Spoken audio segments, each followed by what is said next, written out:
Zaharal fasadu fil barri wal bahri bima kasabat aydin nas. Nyatanya kerusakan baik di darat maupun di laut itu disebabkan dosa yang dilakukan oleh tangan manusia. Nah, jadi kenapa kita berlama-lama dengan COVID? Ya karena dosa kita. Maka solusinya, Alhamdulillahi Rabbil Alamin Ar-Rahmanir Rahim. Ahlus Sunnah wal Jamaah memperindah namanya dengan akhlaknya, dengan akhlakul mahmudah, akhlak yang terpuji. Di antara hasil daripada akhlakul karimah itu, pertama, Ahlus Sunnah itu selalu beramar ma'ruf dan nahi munkar. Yang kedua, Ahlus Sunnah wal Jamaah berpandangan bahwa melakukan ibadah yang erat hubungannya dengan syiar seperti ibadah haji, ya, salat Idul Fitri, salat Idul Adha, Ahlus Sunnah melaksanakannya bersama ulil amri. Yang ketiga, di antara ciri khas Ahlus Sunnah wal Jamaah adalah mereka selalu memelihara jamaah, menjaga kesulitan jamaah. Yang keempat, mereka Ahlus Sunnah wal Jamaah selalu memberikan nasihat kepada umat. Kenapa? Karena mereka memandang nasihat itu merupakan bagian daripada dinul Islam, mencegah supaya kita tidak termasuk orang-orang yang merugi. Wal asri innal insana lafi khus. Demi masa sesungguhnya manusia itu terancam dengan kerugian. Illal ladzina amanu wa amilus shalihat. Orang yang tidak terancam dengan kerugian itu hanyalah orang yang beriman, punya akidah yang sahihah, wa amilus sholihat, dan mengerjakan amal soleh, amal-amal yang mengikuti tuntunan Rasulullah Sallallahu Alaihi Wasallam, atau yang kita kenal dengan ittiba'us sunnah. Nah, setelah itu wa tawasau bil haq wa tawasau bis sabr. Ini ayat ini sudah hafal kita. Nah, ini jadi nasihat adalah keinginan tercapainya kebaikan bagi yang diberi nasihat dan membimbingnya menuju kemaslahatan.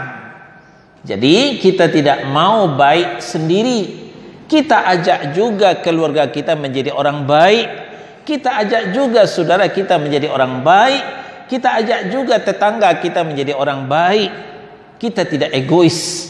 Ahlus Sunnah itu tidak egois, mau baik sendiri, tidak, tapi kita maunya baik bersama-sama. Nah, itulah gunanya kita sampaikan dakwah, ya, ke tengah-tengah masyarakat kita. Yang kelima, termasuk ciri, tanda-tanda dan sifat Ahlus Sunnah adalah saling tolong menolong, bantu membantu. Wa ta'awanu 'alal birri wa taqwa wa la ta'awanu 'alal itsmi wal 'udwan. Saling tolong menolonglah kamu dalam hal kebaikan menuju takwa, tapi jangan saling tolong menolong dalam hal dosa menuju permusuhan. Demikian kita diberikan nasihat oleh Allah Subhanahu wa taala. Jadi ta'awun itu ciri khas daripada Ahlus Sunnah wal Jamaah.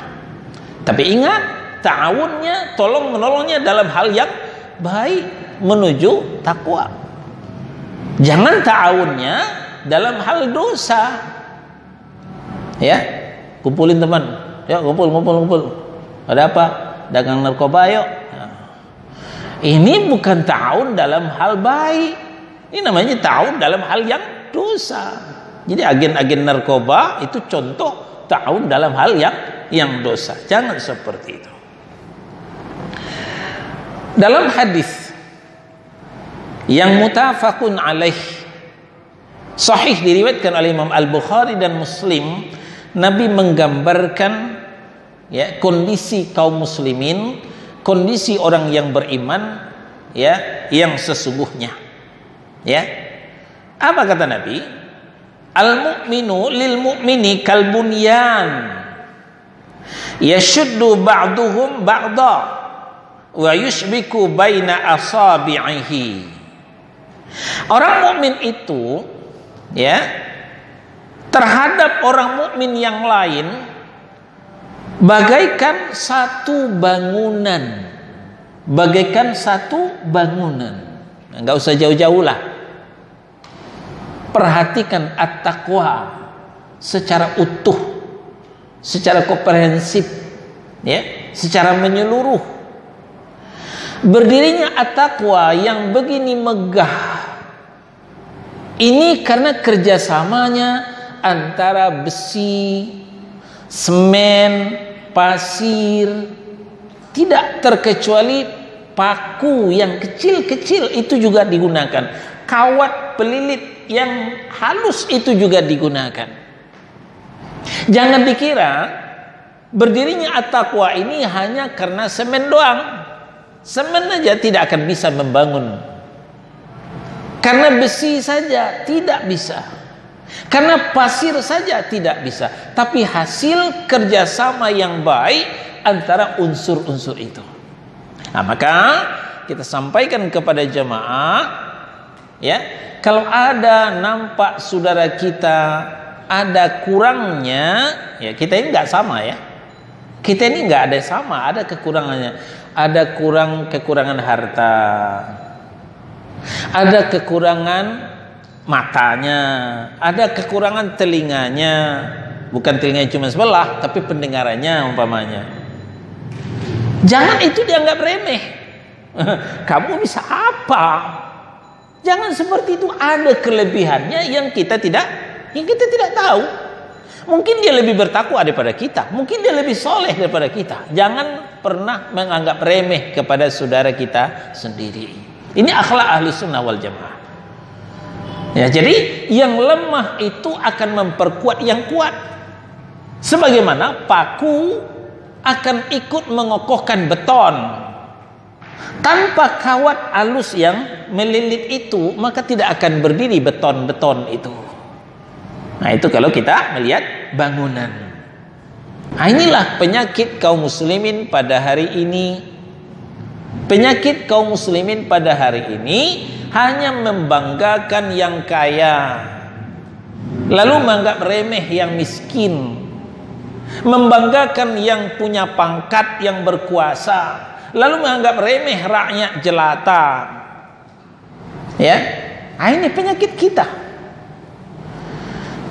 Padahal kata Nabi, ba'duhum ya yashuddu ba'duhum ba'da, yang sebagian itu memperkuat sebagian yang lain.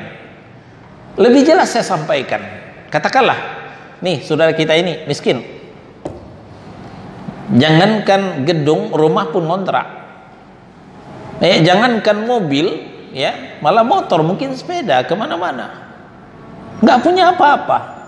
Tapi ingat, dia mungkin berdoa di pertengahan malam.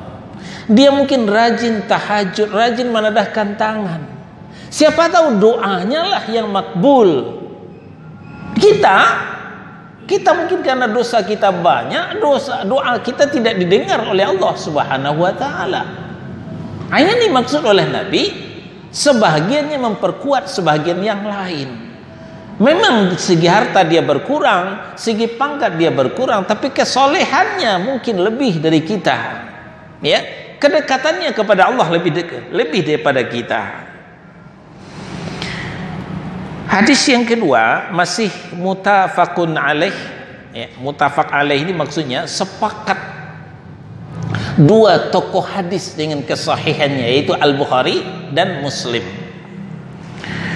Mathalul mu'minina fi tawaddihim wa tarahumihim wa ta'atufihim kamathalil jasadil wahid idza ishtaka minhu udun tada'a sairul jasadi bil humma was sahab.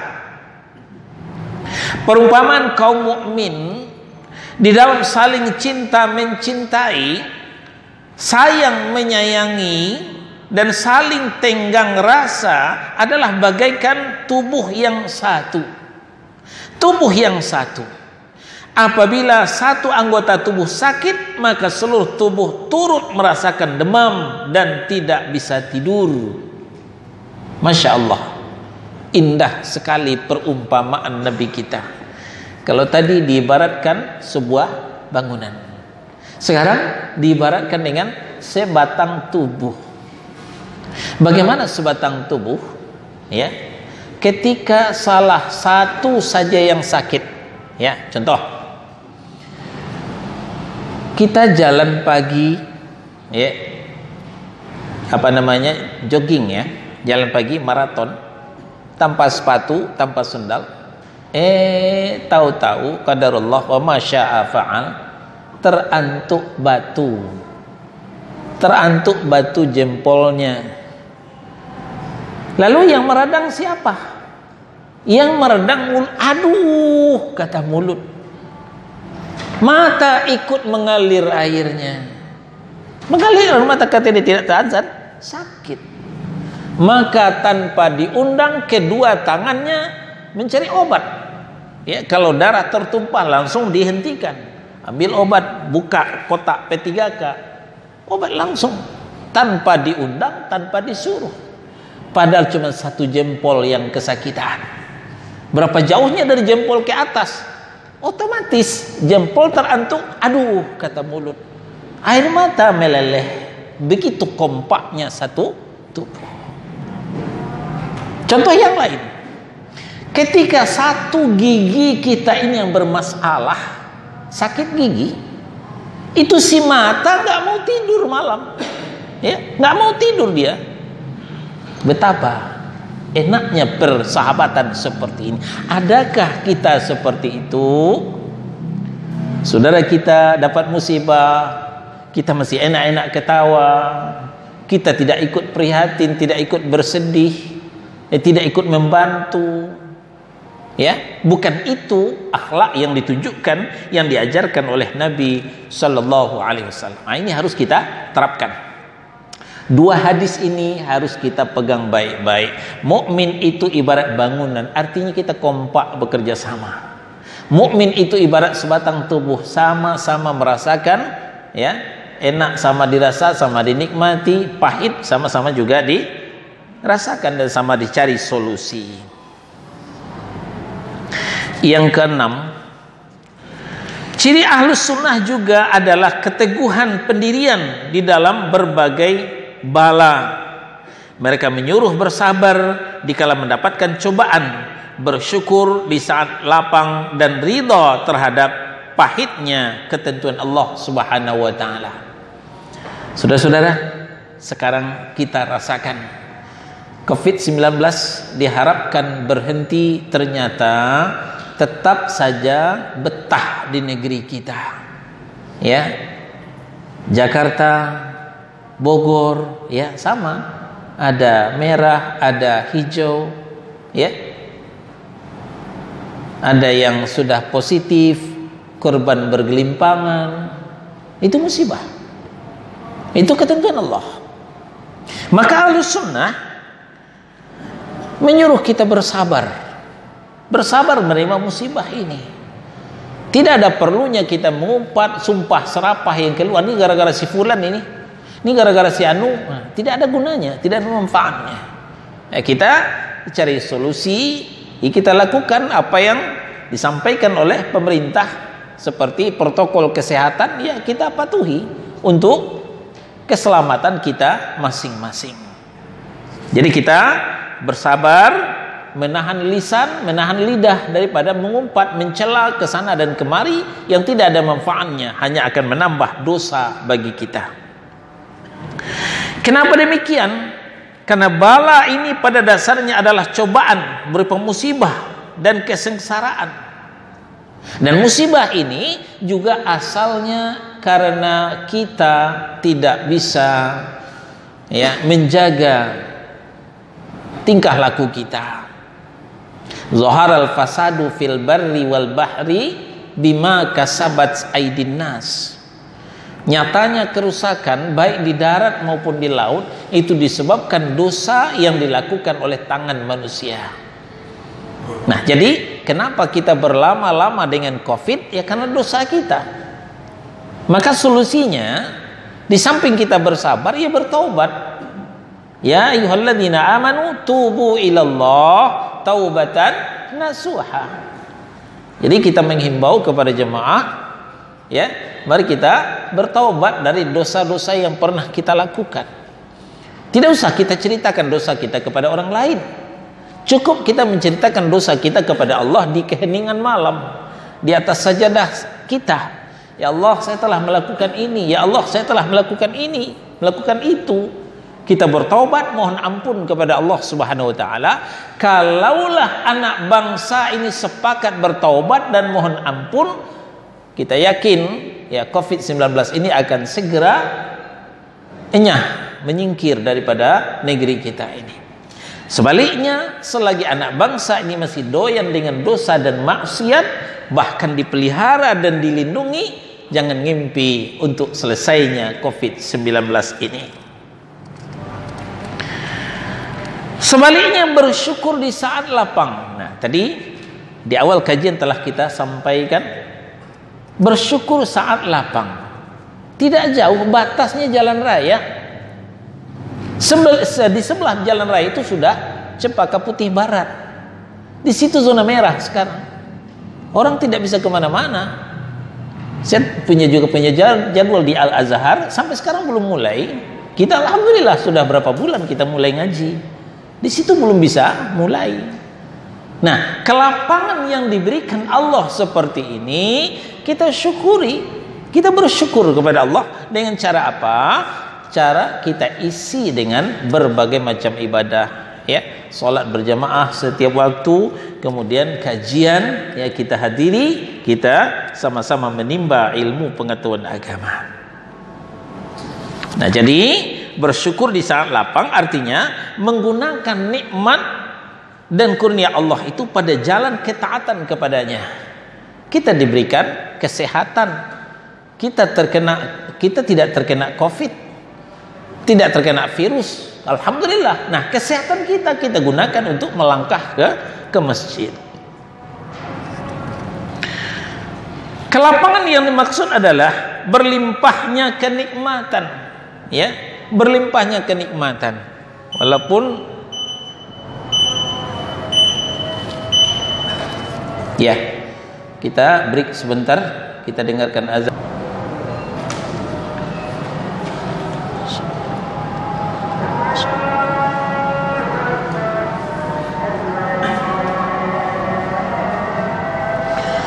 Kita lanjutkan sedikit lagi sambil menunggu saudara kita yang memperbaharui wuduknya.